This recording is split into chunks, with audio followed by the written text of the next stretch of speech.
नमस्कार साथियों। आज हम आप लोगों को मुसीबतों से बचने के लिए एक बहुत ही नई और महत्वपूर्ण जानकारी बताने वाले हैं। अधिकांश लोग हमारे पास आते हैं और कहा करते हैं, महाराज ये मुसीबत वो मुसीबत, बीमारी ठीक नहीं हो रही है, घर में पैसा रुक नहीं रहा है, बहुत परेशान हैं। तो ऐसी स्थिति में पहली बात तो हम ये कहना चाहेंगे कि परमपिता परमात्मा ने हमको आपको इस संसार में भेजा है, तो किसी भी प्रकार की उसने कमी नहीं रखी। सारे खजाने को इस शरीर के अंदर रख दिया है। यहाँ तक कि वेदों में, शास्त्रों में और संत महात्माओं ने बताया है अपना अनुभव कि जो ब्रह्मांडे सोई पिंडे, यानी जो पूरे ब्रह्मांड में है वो हमारे इस शरीर में है, सारा कुछ शरीर में है, लेकिन उसका ज्ञान न होने की वजह से हम परेशान रहते हैं।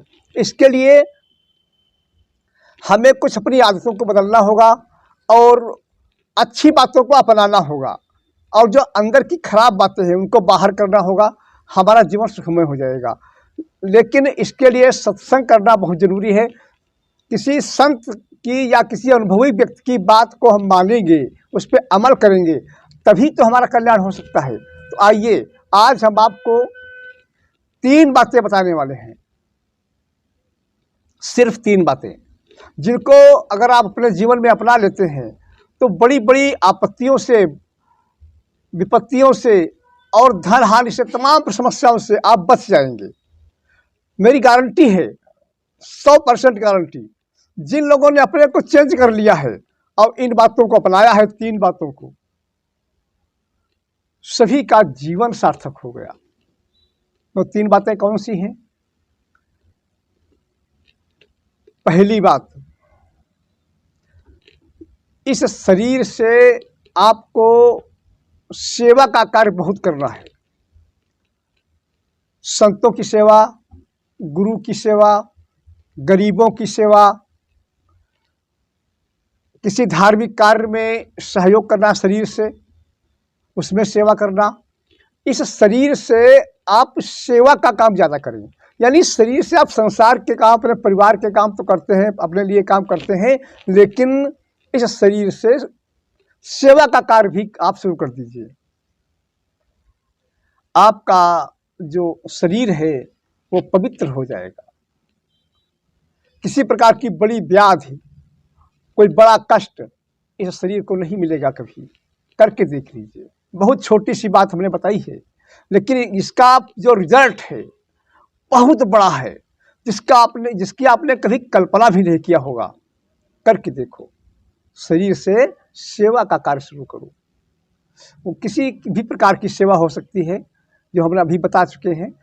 जो भी सेवा आपको मिले, उस सेवा में इसको आप जरूर लगाइए। आपके शरीर को कोई बड़ा कष्ट, बड़ी परेशानी आपको कभी नहीं मिलेगी। छुटपुट की मैं बात नहीं करता। उसके बाद आइए दूसरे स्टेप की तरफ। सेकंड स्टेप है, आप दान करना सीखो। दान करिए। दान वो भी अच्छी जगह पर। ऐसा नहीं कि जो लखपति है, करोड़पति है और उनको आप दान कर रहे हैं। कोई बाबा है वो करोड़ों में खेल रहे हैं, उनको आप दान कर रहे हैं, उसमें दान मत करिए। कोई गरीब व्यक्ति हो, उसके हित में पैसा लगाइए। कहीं सत्संग हो रहा हो, भंडारे हो रहे हो, उसमें अपना सहयोग करिए। आप अपने पैसे का कुछ हिस्सा दान जरूर करिए। 10वां हिस्सा तो जरूर दान कर देना चाहिए। अगर आपने 1000 रुपये कमाए हैं तो 100 रुपये आप जरूर लगाइए। किसी न किसी गरीब की सेवा में लगा दीजिए, किसी परस्वार्थ में लगा दीजिए, और आपकी जो धन की हानि है वो नहीं होगी। बड़ी बड़ी हानियाँ नहीं होंगी, छुटपुट तो हो सकता है, उसकी कोई बात नहीं, वो तो जीवन में कुछ न कुछ चला करता है। लेकिन बड़ी हानि से आप बच जाएंगे 100%। आजमा के देख लीजिए। लेकिन हम लोग ऐसा करते नहीं हैं। हम लोग दान के नाम पे जीरो और डॉक्टर के नाम पे हीरो, दवा के नाम पे हीरो हो जाते हैं। अगर आप ऐसा नहीं करते हैं तो आपका धन दूषित होगा, और दूषित धन डॉक्टरों की भेंट चढ़ जाएगा। अगर आप 100 रुपये दान नहीं करते हैं तो 1000 रुपये डॉक्टरों की भेंट चढ़ेगा, निश्चित है, क्योंकि धन कहीं न कहीं से आता है, उसमें तमाम दूषित धन भी आ जाता है, वो आपका नुकसान करेगा। इसलिए आप 10% दान करना सीखो। दान से चोरी मत करना, हिचकिचाना नहीं, और निस्वार्थ भाव से दान करना। आपको कोई बड़ी धन की हानि आपके सामने नहीं आएगी। और मन को पवित्र करने के लिए तमाम प्रकार के उल्टे सीधे हमारे दिमाग में आया करते हैं, गंदे विचार आते हैं, दूषित विचार आते हैं, तमाम प्रकार के विचारों के वायरस हमारे दिमाग में भरा करते हैं। तो जब वायरस दूषित भी होंगे, कुछ अच्छे भी होंगे, खराब भी होंगे, तमाम प्रकार के, तो जो अपने दूषित वायरस हमारे माइंड में आ गए हैं, उनका परिणाम भी तो दूषित होगा, वो दुख का कारण ही तो बनेंगे। अब इनको सफाई कैसे करें? भाई जो वायरस आ गया है इसको साफ भी तो करना है।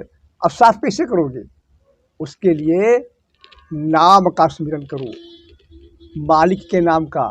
कोई कहता है हम स्मरण तो रोज करते हैं, रोज जपते हैं, शंकर जी को जपते हैं, हनुमान जी को जपते हैं, या किसी भी देवी देवता को जपते हैं, ठीक है, अच्छी बात, जपो।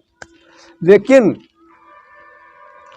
किसी संत महात्मा से, अनुभवी संत से, तत्वज्ञानी गुरु से ज्ञान प्राप्त करके तब नाम का जाप करो, बड़ा अच्छा रिजल्ट मिलेगा। और अगर आपने किसी अनुभवी संत से या तत्वदर्शी गुरु से आपने ज्ञान प्राप्त नहीं किया है और मनमुखी होकर के नाम का जाप करते हो, बिल्कुल 0% रिजल्ट आएगा। ऐसा सभी शास्त्र बताते हैं, सभी संत बताते हैं, हर शास्त्र इशारा करता है कि बगैर ज्ञान प्राप्त किए अगर कुछ भी कर्म करते हो वो आपका निरर्थक हो जाएगा। इसलिए किसी अनुभवी महापुरुष से ज्ञान प्राप्त करके तब नाम का जाप करो, आपका मन पवित्र होगा। और जब मन पवित्र होगा, दूषित वायरस नष्ट हो जाएंगे, तो सुख ही सुख आएगा, कभी जीवन में दुख नहीं आ सकता है। इन 3 बातों को अपनाइए। ज़्यादा कुछ नहीं कहेंगे, समझने वाले के लिए इशारा काफ़ी होता है, और न समझने वाले के लिए बहुत लंबा चौड़ा भाषण भी बेकार हो जाता है। इसलिए ज़्यादा कुछ नहीं कहेंगे। अब बस 3 बातों को अपना के देखिए, उसके बाद में फिर हमारे पास कमेंट करना। इसको अपनाने के बाद भी कमेंट मत करना, और इसको अपना करके जब जैसा रिजल्ट आपके सामने आए वैसा फिर हमारे पास कमेंट करना, बताना। फिर बस आज की जानकारी यही तक, और बने रहिए हमारे चैनल पर। और अगर आपने अभी लाइक नहीं किया है तो इसे लाइक ज़रूर करिए और सब्सक्राइब कर लीजिए, और बेल आइकन को भी दबाना मत भूलना, ताकि हमारे सारे नोटिफिकेशन, सारी जानकारी आपके सामने आती रहे। धन्यवाद। फिर मुलाकात करेंगे अगले वीडियो में किसी नई जानकारी के साथ। तब तक हमारे चैनल पर बराबर बने रहना।